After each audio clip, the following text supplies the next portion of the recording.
grasslands.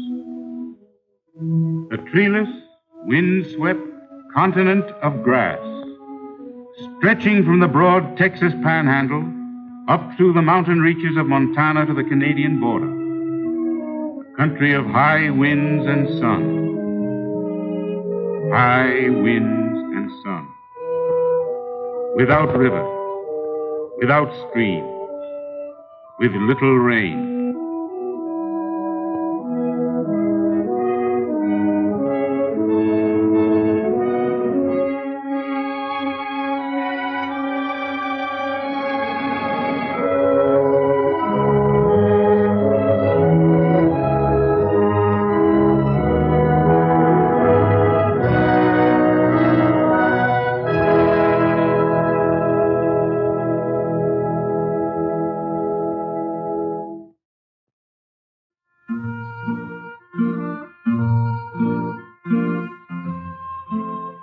First came the cattle. An unfenced range 1,000 miles long, an uncharted ocean of grass. The southern range for winter grazing, and the mountain plateaus for summer. It was a cattleman's paradise.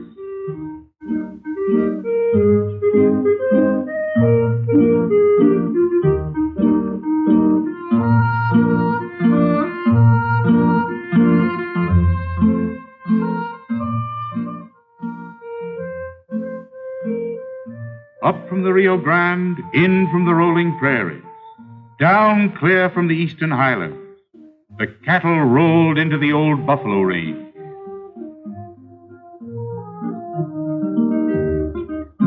Fortunes in beef. For a decade, the world discovered the grasslands and poured cattle into the plains. The railroads brought markets to the edge of the plains. Land syndicates sprang up overnight, and the cattle rolled into the west.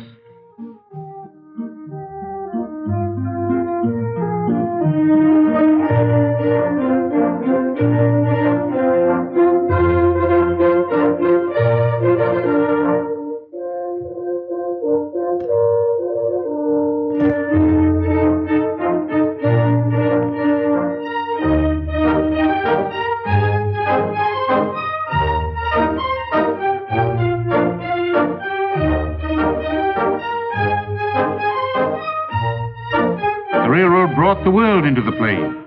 New populations, new needs crowded the last frontier. Once again, the plowman followed the herder, and the pioneer came to the plains. Make way for the plowman.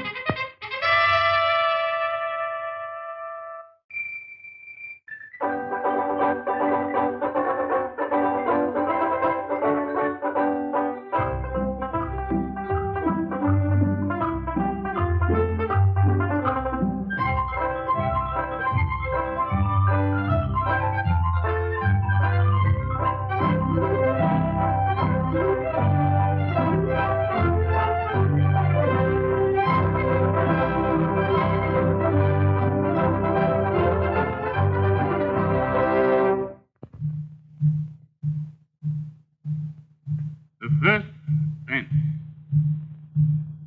Progress came to the plains.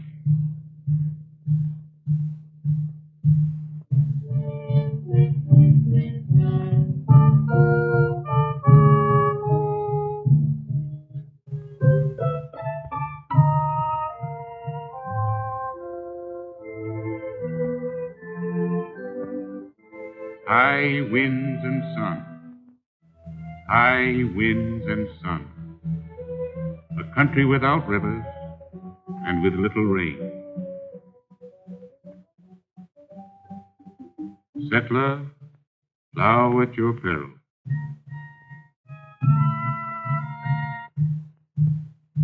"200 miles from water, 200 miles from town, but the land is new."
were disappointed. The rains failed and the sun baked the light soil. Many left. They fought the loneliness and the hard years. The rains failed them.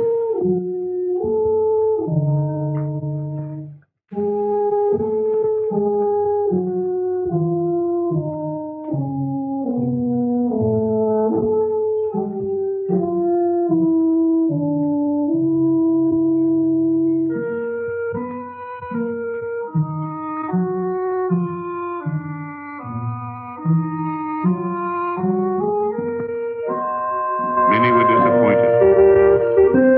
But the great day was coming. The day of new causes, new prophets, new hope.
plowed the plains.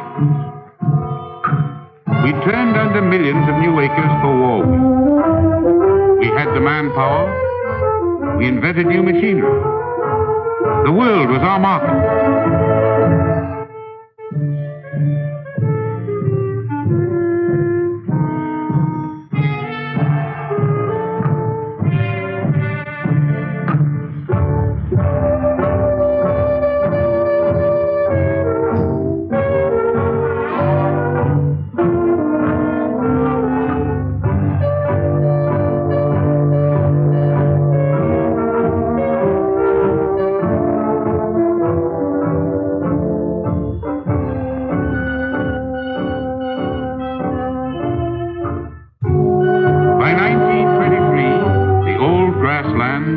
Become the new wheatland.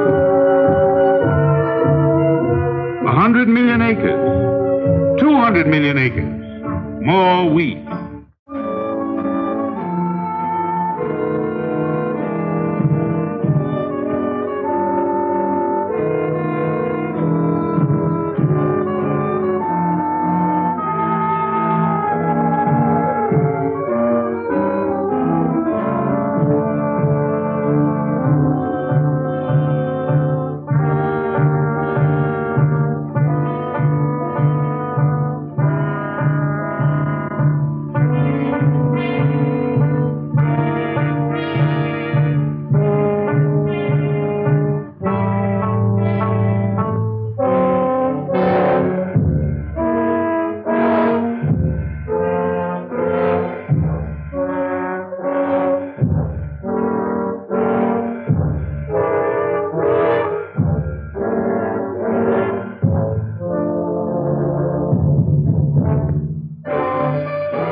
A country without rivers, without streams, with little rain.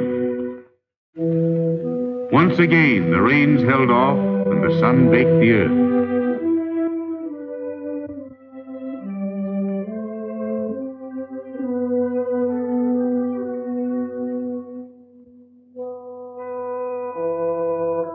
This time, no grass held moisture against the winds and the sun. This time, millions of acres of plowed land lay open to the sun.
uncomplaining, they fought the worst drought in history.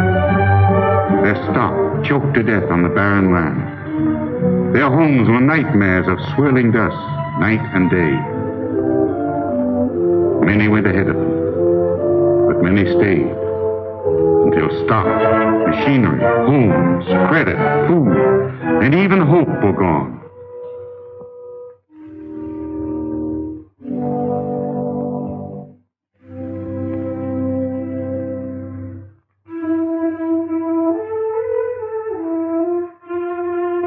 On to the west. Once again, they headed for the setting sun.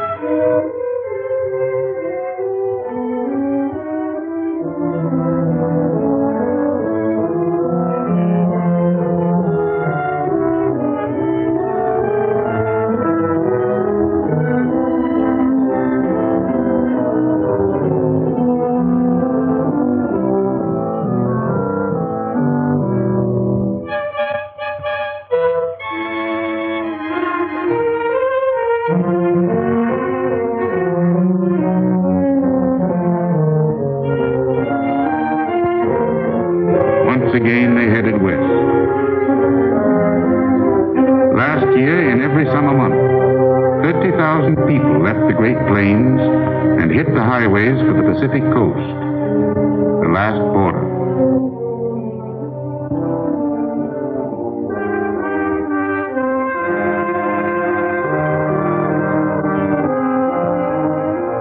Blown out, baked out, and broke.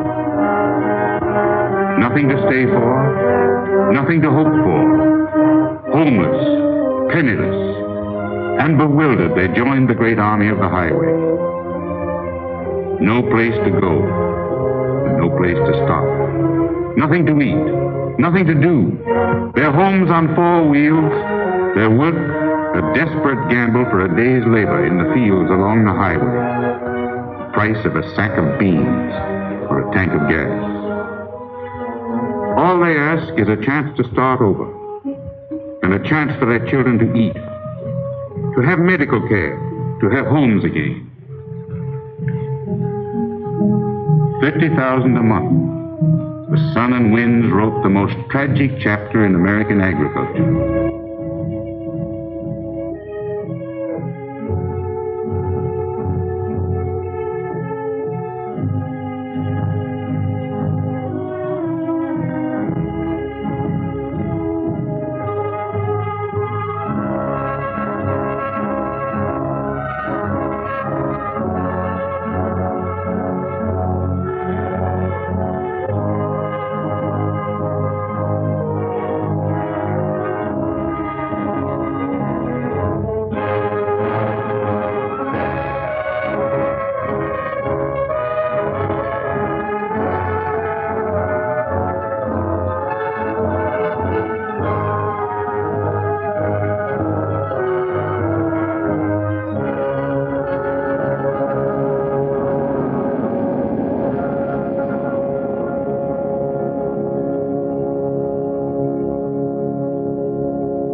$400 million acres. The Great Plains seemed inexhaustible.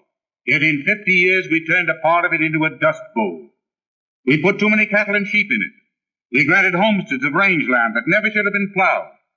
We tore up grass for war needs. We invented new machinery, making it possible for one man cheaply to plow thousands of acres. An unprecedented drought completed the havoc. There was no grass left to hold the light soil against the high wind. The 50-year record. 40 million acres of land ruined perhaps forever. 200 million acres badly damaged. A great part of this vast area of damaged land can be saved. And the federal government has worked strenuously during the past few years to restore these lands. The Soil Conservation Service, the Forest Service, the CCC, and the Resettlement Administration are cooperating with the Department of Agriculture in working 65 land improvement projects in the plains. The Resettlement Administration will take title to 5,800,000 acres of this land and put it to its proper agricultural use. On a second front, the federal government is working to rehabilitate the stricken farmers of the drought area. Various emergency agencies have distributed millions of dollars in direct relief and saved thousands of farmers from dire poverty. The Resettlement Administration has loaned millions to farmers whose lands were not damaged beyond repair, but who needed seed, farm equipment, and credit in order to carry on. Most important, the Resettlement Administration is taking over 4,500 farms in the drought areas, and it will move families from this land that cannot be farmed into natural agricultural districts. Model farmsteads such as this one being constructed in Nebraska are being built to house these resettled farmers, and they not only will be paid for their old farms, but they will be given a chance to buy their new homes on long-term credit. Modern equipment, irrigation, good land, electricity, sanitation, schools. The Resettlement Administration is bringing these benefits to thousands who are left stranded and without hope.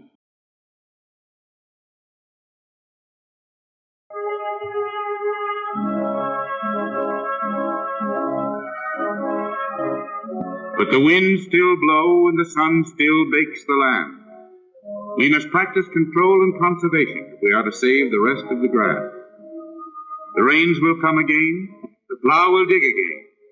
Another decade of reckless use, and the grasslands will truly be the great American desert.